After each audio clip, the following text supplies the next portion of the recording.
प्रिय विद्यार्थियों, हिंदी साहित्य की इस व्याख्यान माला में आप सभी का एक बार पुनः स्वागत है। हमने पहले रीतिकाल पर विस्तार से चर्चा की, उसके विविध काव्य धाराओं पर, उसकी सामान्य प्रवृत्ति या प्रमुख प्रवृत्तियों पर। आज हम यहाँ रीतिकाल के ही अंतर्गत उसके भक्ति काव्य और नीति काव्य पर विस्तार से चर्चा करने जा रहे हैं। जैसा कि रीतिकाल के संदर्भ में पूर्व में बताया गया था कि रीतिकाल में मुख्यतः श्रृंगारप्रक रचनाएं हुई हैं, श्रृंगारिक काव्य की सृजना कवियों द्वारा की गई है। लेकिन हम जब विस्तार से इसका या गहराई से अध्ययन करते हैं तो हमें इस काल में भक्ति और नीति काव्य के दर्शन भी होते हैं और साथ में वीर काव्य के भी। तो आज हम इस व्याख्यान में रीतिकाल की भक्ति और नीति काव्य पर चर्चा करने जा रहे हैं। जैसा कि आप जानते हैं कि रीतिकाल में सामंतों और राजाओं का जीवन विलासता से परिपूर्ण था, तो दूसरी ओर सामान्य जन खुशामदी बातों से दूर धर्म प्रवृत्त हो पहले के भक्ति धारा के प्रवाह में भी अपना योगदान दे रहा था। निर्गुण धारा में संत और सूफी भावनाओं का समावेश था। इस युग में नीति काव्य की रचना भी हुई भक्ति के साथ साथ। दूसरी ओर राजा, सामंत तथा नवाब छोटी छोटी बातों पर आत्म सम्मान का प्रश्न मानकर या ये प्रश्न उठाकर युद्ध भी करते रहते थे। फलस्वरूप उनके जो आश्रित दरबारी कवि युद्ध के समय आश्रय दाताओं का यशोगान भी करते रहते थे। वस्तुतः हम यहाँ देखते हैं कि रीतिकाल में श्रृंगार काव्य के अतिरिक्त भक्ति काव्य, नीति काव्य और वीर काव्य की रचना भी पर्याप्त मात्रा में हुई है। रीतिकाल में जो भक्ति काव्य है उसमें हम देखते हैं कि हिंदी भाषी जो प्रदेशों में 14वीं सदी तक जिस साहित्य की सृजना होती रही उसमें प्रमुख रूप से दो प्रकार का साहित्य हमें दिखाई देता है। ये पिछले वर्ष हम BA प्रथम वर्ष की कक्षाओं में भक्ति का अध्ययन कर चुके हैं इतिहास के अंतर्गत। तो यह दो तरह की जो प्रवृत्ति मिलती हैं, एक तो पूर्वी प्रदेशों की सहजयानी तथा नाथपंथी रचनाएं और दूसरे पश्चिमी प्रदेशों की नीतिपरक, श्रृंगारपरक तथा आख्यान युक्त रचनाएं। इन दोनों प्रकार की रचनाओं के सम्मिश्रण प्रभाव से दक्षिण के आलवारों का भक्तिवाद उत्तर भारत की धर्मप्राण जनता की हृदय भूमि में अवतरित हुआ, पल्लवित हुआ, विकसित हुआ। ईसा की 12वीं शताब्दी से 15वीं सदी तक सूफी संप्रदायों का प्रेम तत्व भी भारतीय धर्म जिज्ञासुओं को आकृष्ट करता रहा है। वे भी जैसे उसके प्रभाव से अछूते नहीं रहे। सूफी संतों ने भारत की प्रचलित लोक गाथाओं का सहारा लेकर अपने प्रेम तत्व पर आध्यात्मिक विचार काव्य के माध्यम से सुनने को या सुनाने आरंभ कर दिए थे। साहित्य के क्षेत्र में इसका परिणाम ये हुआ कि भक्ति काल के बाद रीतिकाल में भी संत काव्य, सूफी काव्य, राम काव्य, कृष्ण काव्य की रचनाएं होती रही है। अर्थात कहने का अभिप्राय यही है कि जिस तरह से भक्ति काल में संत काव्य, सूफी काव्य, कृष्ण काव्य, राम काव्य की रचना कवियों ने की, उसके तदंतर रीतिकाल जब आता है तो भी उसमें इस तरह की कविता के दर्शन हमें दिखाई देते हैं। तो हम भक्ति काव्य के अंतर्गत जो रीतिकाल में भक्ति काव्य की रचनाएं भी उनमें इसी क्रमबद्ध होकर के उनका अध्ययन करते हैं। सबसे पहले हम संत काव्य की बात करें। रीतिकाल के पूर्व ही संत साहित्य में विविध संप्रदाय बन गए थे। इस काल में उसका विकास हुआ और साथ ही कुछ नए संप्रदाय भी बनने लगे, लेकिन इनकी साहित्यिक उपलब्धि उतनी नहीं रही। मूलतः संत निर्गोपासना के नाते मूर्ति पूजा तथा बाह्य आडंबरों की घोर विरोधी थे। जैसे कि हमने संत काव्य में पढ़ा है कि वो किस तरह से निर्गुण उपासना करते थे, निर्गुण ब्रह्म की उपासना करते थे, आराधना करते थे और मूर्ति पूजा, बाह्य आडंबरों की घोर विरोधी। लेकिन इस काल में जो रीतिकाल है इसमें इस काल के सभी पंथ में संतों के समाधि स्थल की पूजा पोथी पूजा, चित्र पूजा का प्रचलन बढ़ने लगा, जिसके परिणाम स्वरूप संत साहित्य की जो अपनी विशेषता थी वह धीरे धीरे लुप्त होने लगी। इस काल के विभिन्न संत संप्रदाय के उल्लेखनीय संत कवि इस प्रकार से हम देखते हैं, जो हमें रीति काल के अंतर्गत दिखाई देते हैं। जैसे एक तरह के पंथ बन गए थे, जैसे कबीर पंथ हैं, उनमें राम सहाय, शरणदास, पूर्णदास। नानक पंथ के अंतर्गत हम देखते हैं तो जो कवि हैं वो तेग बहादुर, भाई संतोष, संत रेणु जी, गुरु गोविंद सिंह, इन्होंने इसके अंतर्गत कविताएं लिखी। दादू पंथ के अंतर्गत हम जब देखते हैं तो कवि गरीबदास, खेमदास, चित्रदास, जनगोपाल हमें दिखाई देते हैं। ऐसे ही निरंजनी जो संप्रदाय है उसमें तुलसीदास, जगनी दास, ध्यान दास, मोहन दास, सेवादास, ये तुलसीदास नहीं है, तुलसीदास नहीं है। राम स्नेही संप्रदाय के अंतर्गत हमें हरिराम दास और नारायण दास ये कवि दिखाई देते हैं। इन सब के अतिरिक्त महाराष्ट्र के कानबो, जयरामपत, देवदास, बयाबाई, रंगदास स्वामी, निगड़ीकर, अमृत राय, शिवदीन केसरी आदि संतों ने भी हिंदी में अपनी रचनाएं की है। और नगेंद्र इनके बारे में और भी कवियों का जिक्र करते हुए कहते हैं कि यारी साहब है, दरिया साहब है, जगजीवन दास है, पलतू साहब है, चरण दास, शिवनारायण, तुलसीदास, ये उल्लेखनीय कवि रीतिकाल में हम संत कवियों के अंतर्गत देखते हैं।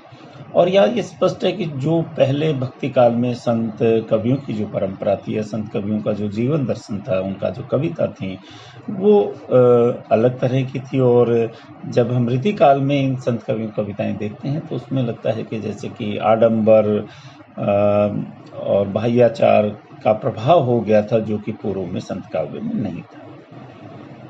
दूसरे हम सूफी और गाथात्मक साहित्य देखते हैं। इसमें इस धारा के कवियों ने भी अपनी पूर्ववर्ती धारा का अनुकरण मात्र किया है।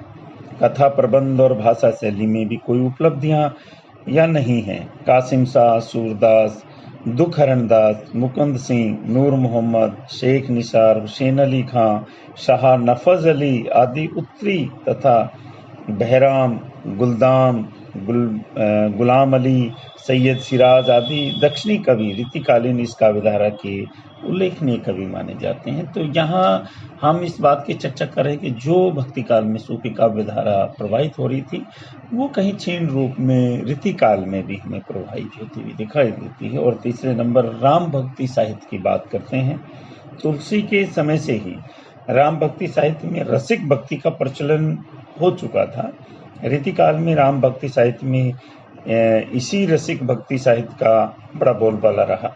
फिर भी तुलसी के मर्यादावाद का प्रभाव कुछ कवियों में दिखाई देता है। सेनापति के कवित रत्नाकर में राम कथा वर्णित है। लालदास कृत जो अवध विलास है, जो संवत 1643 में लिखा गया, में सीताराम की लीलाओं का वर्णन है। मुख्य राम भक्त कवि इस प्रकार से हम देखते हैं इस काल में गुरु गोविंद सिंह, जानकी रसिक शरण, भगवंत राय खींची, जनक राज किशोरी शरण, नवल सिंह, विश्वनाथ सिंह, राम प्रिय शरण, रूपलाल सखी, प्रेम सखी, राम सखे, कृपा निवास। तो यहाँ हम कहेंगे कि इनमें जो प्रबंध और मुक्त दोनों में ही श्रृंगार व्याप्त था। तो इस तरह से जो राम भक्ति काव्य है उसमें श्रृंगारिकता दिखाई देती है, लेकिन रीतिकाल में भी राम भक्ति का प्रभाव हमें कहीं देखने को मिलता है। चौथे संदर्भ में हम कृष्ण काव्य, ये कृष्ण भक्ति साहित्य की बात करते हैं। चाहे राम काव्य हो या कृष्ण काव्य, रीतिकाल में दोनों प्रकार के काव्य ग्रंथों में माधुर्य भाव की भक्ति का ही प्राधान्य पाया जाता है। वैसे राधा और कृष्ण इस काल के नायिका और नायक रहे हैं, लेकिन भक्ति की अपेक्षा वे श्रृंगार के ही आलंबन दिखाई देते हैं। रीति कवियों के लिए राधा कन्हई अपने श्रृंगार भाव की अभिव्यक्ति के लिए बहाना मात्र बनकर रह गए प्रतीत होते हैं।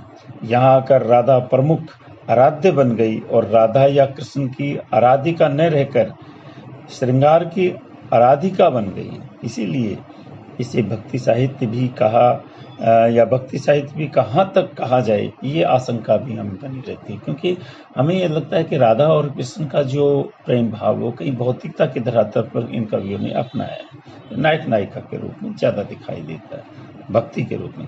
फिर भी वल्लभ संप्रदाय के नागरी दास, ब्रजवासी दास, राधा वल्लभ संप्रदाय के चाता हित वृंदावन दास, सुंदर रिंकू वरीबाई, हठी जी, निम्बार्क संप्रदाय के भगवंत रसिक, सहचरणी दास, कवियों के या सखी संप्रदाय के अलबेली अली, हंसराज, बख्शी, प्रेम सखी के संप्रदाय सापेक्ष कवियों के काव्य में श्रृंगाराश्रित भक्ति भाव दिखाई देता है कि भक्ति भी है और श्रृंगार भी इनके कवियों में, ऐसा प्रतीत होने लगता है। इन संप्रदाय सापेक्ष कवियों के अतिरिक्त कृष्ण भक्ति परक रचना वालों या रचना करने वालों में गुमान मिश्र, वीर, मंचित, कृष्णदास, रामदास, टहकन देवना तथा रतन कुंवर बीबी आदि भी उल्लेखनीय हैं। कुल मिलाकर सगुण भक्ति की दोनों धारा एक तरह से श्रृंगार काव्य के अधिक दिखाई देती हैं। अब हम यहाँ देखते हैं कि जो रीति काल में नीति परक काव्य की रचना भी भरपूर मात्रा में दिखाई देती है। नीति काव्य के अंतर्गत हिंदी साहित्य के रीति काल में नीति काव्य भी एक प्रमुख प्रवृत्ति है। इस काल की नीति विषयक रचनाएं उच्छल तारे की भांति अचानक टूट कर नहीं आई, जैसे कोई अचानक आ गई है। संस्कृत काव्यों से इनकी एक परंपरा बहती भी हमें दिखाई देती है। बृहत्तरे में नीतिश तक, जो संवत 650 में लिखा गया था, नाम से संस्कृत भाषा में नीति काव्य की रचना की थी। कबीर, तुलसी, रहीम, जमाल आदि कवियों ने भी नीति परक रचनाएं दोहा छंद में की हैं। रीति काल में भी नीति परक कवियों में हमें वृंद, गिरधर कविराय, बैताल, संपन्न, राय सहाय, दीनदयाल गिरी, बांकीदास, भूधरदास, कृपाराम आदि ऐसे कवि दिखाई देते हैं जिन्होंने रीति विषयक या रीति परक रचनाएं की है, दोहों की रचना की है, काव्य की रचना की है। इन विभिन्न कवियों ने कहीं पूर्व नीति सूक्तियों का अनुवाद किया है तो कहीं अनुभूति तथ्यों को सरस रूप में प्रस्तुत किया है। मित्र, गुरु शिष्य, वीरता, कायरता, कृपणता, संपत्ति, राजनीति, आक्रमण्यता, पुरुषार्थ, पत्नी, पुत्र आदि विभिन्न संबंधों, प्रवृत्तियों और आवश्यकताओं पर या जीवन की जो आवश्यकता है उस पर नीति परक सरस रचनाएं भी इनके काव्य में हमें दिखाई देती हैं।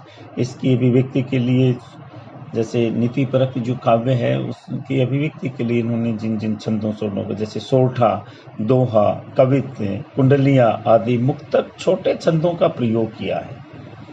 इनमें से दोहा अधिक लोकप्रिय रहा है।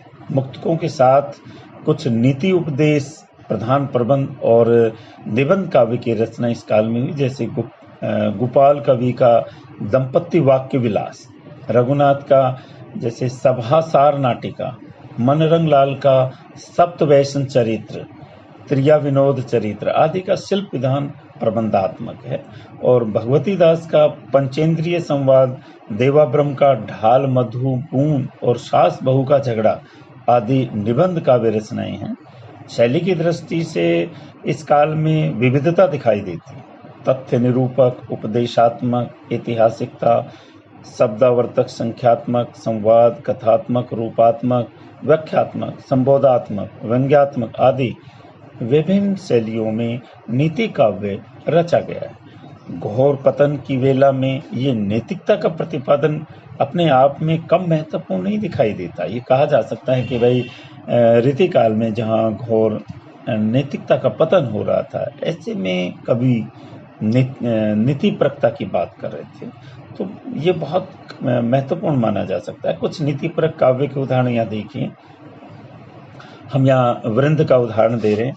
नीकी पे फीकी लगे, कहिए समय विचारी, सबको मन हर्षित करे, जो विवाह में गारी। भले बुरे सब एक सम, जोलो बोलत नाही, जान परत है कागपिक ऋतु बसंत के मान। इस तरह से वृंद ने कहा। एक बेताल का भी यहाँ हम देखते हैं। बामन सो मरी जाए, हाथले मदरा पावे, पूत वही मरी जाए, जो कुल में दाग लगावे। अरु बेनियाव राजा मरे, नींद भर सोइए, बेताल कहे विक्रम सुनो, ऐथे मरे न रोइए। तो इस तरह से यहाँ जो वस्तु स्थिति है वो किस प्रकार से आम जनजीवन के संबंध में जो नीति परक उक्तियां कही गई हैं। एक जगह हमें सम्मन का भी दिखाई देता है। सम्मन मीठी बात सो होत सबे सुखपूर, जेही नहीं सीखी बोली वो, तेई सीखो शब्द। देखिए कि बोली के बारे में या पुत्र के बारे में, राजा के बारे में इस तरह की उक्तियां या नीति परक उक्तियां कही गई हैं। तो यहाँ जैसे कि सोच विचार करके बोलना चाहिए, ऐसी बोली बोलनी चाहिए जिसमें सभी हर्षित हो जाएं और सबको समान रूप से देखते हुए बताना चाहिए। यूँ तो जैसे कि सभी समान दिखाई देते हैं, लेकिन जैसे ही आदमी बोलता है तो उसकी विचारधारा का हमें पता चलता है। तो इस प्रकार से हम देखते हैं कि रीति काल में मात्र श्रृंगार रचना ही नहीं हुई, मात्र शास्त्रीय या काव्य शास्त्रीय रचना ही नहीं रची गई, बल्कि उनकी कविता में हमें भक्ति, नीति और वीरता की भी बातें दिखाई देती हैं। आज हम ने भक्ति और नीति के ऊपर चर्चा की है। अगले व्याख्यान में हम वीर काव्य के बारे में चर्चा करेंगे। आज इतना ही। धन्यवाद।